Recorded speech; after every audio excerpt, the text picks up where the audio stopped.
오늘의 큐티 말씀은 예레미야애가 5장 1절부터 10절입니다. 제목 다시 한 번 더 기억해 주십시오. 먼저 앞뒤 문맥을 살펴보겠습니다. 화려하였던 과거의 모습에 비해 초라해진 예루살렘의 모습을 보면서 무엇보다도 영적인 지도자들이 앞장서야 하는데 도리어 악한 일에 빠져 있는 것을 봅니다. 그러면서도 하나님의 도우심을 구하는 이중적인 모습을 지적하고 있습니다. 영적인 지도자들이 거짓 예언을 하고 거짓 위로를 전하는데 안타까운 것은 나라는 망하였는데도 계속해서 징계하는 하나님의 뜻을 알지 못하는 데 있습니다. 그러나 이러한 징계의 궁극적인 목적은 바로 회복입니다. 4장의 마지막 부분에 예루살렘의 회복에 대해서 말하고 있습니다. 5장에 들어와서 시인은 이러한 비참한 사실을 인식하고 하나님께 아뢰입니다. 그리고 살려달라는 간절한 간구를 합니다. 문단을 나눠보겠습니다. 1절부터 10절은 살펴주옵소서. 1절에 보면 시인은 여호와께서 자신들에게 닥친 일을 기억해 달라고 탄원합니다. 받은 치욕을 살펴달라고 말합니다. 예레미야애가 3장 61절에서는 원수들이 비방하고 모해하는 모든 것을 받은 치욕으로 보고 있습니다. 2절에 보면 시인은 자신들의 유산으로 받은 땅이 낯선 사람들에게 넘어가고 자신들의 집이 이방인들에게 넘어갔다고 말합니다. 시편 79편 1절에 보면 시인이 하나님께 탄식하는 모습이 나옵니다. 마치 예레미야애가 5장 2절에 나오는 것처럼 보여집니다. 하나님이여 이방 나라들이 주의 기업의 땅에 들어와서 주의 성전을 더럽히고 예루살렘이 돌무더기가 되게 하였나이다. 3절부터 4절에 보면 시인은 예루살렘 멸망 이후의 모습을 잘 표현하고 있습니다.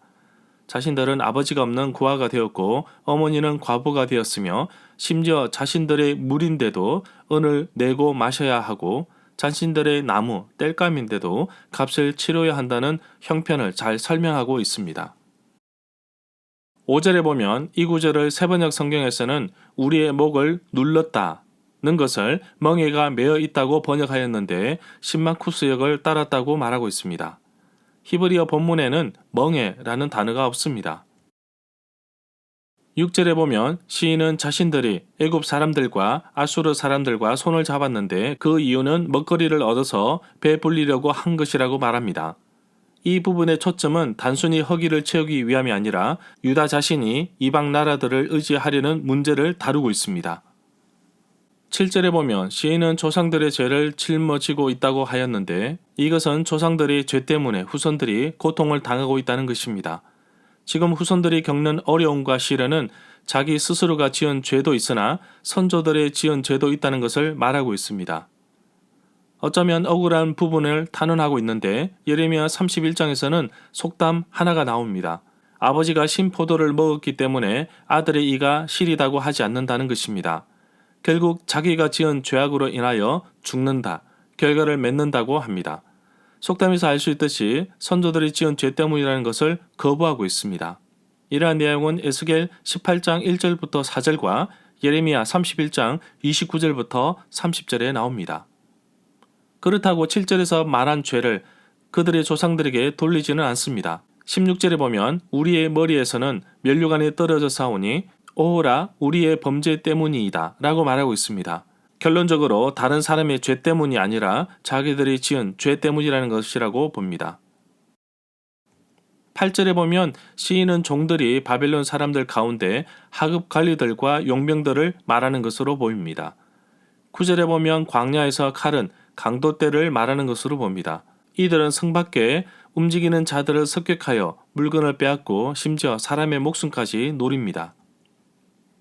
10절에 보면 시인은 무서운 가뭄과 굶주림으로 인해 자신들의 피부가 아궁이처럼 까맣게 탔습니다. 이미 4장 8절에서 얼굴이 숯보다 검고 살이 뼈에 붙어 막대기같이 말랐다고 합니다. 어느 거리에서든지 알아볼 수 없을 만큼 사람도 없다고 말합니다.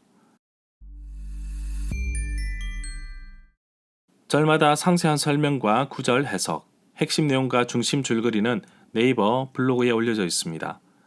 내게 주시는 교훈입니다. 고통, 고난의 원인을 불교에서는 욕심에서 출발한다고 보지만 기독교에서는 하나님의 말씀을 떠나 불순종한 죄라고 봅니다. 죄를 끊어버리지 않으면 계속해서 우리를 걸고 넘어지게 합니다. 나의 생활 습관 가운데 죄악의 습관이 있다면 버리기를 원합니다.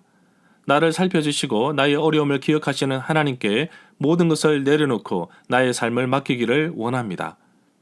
하나님이 나의 삶을 주관하시고 이끄실 때 우리는 죄에서 멀어질 것입니다.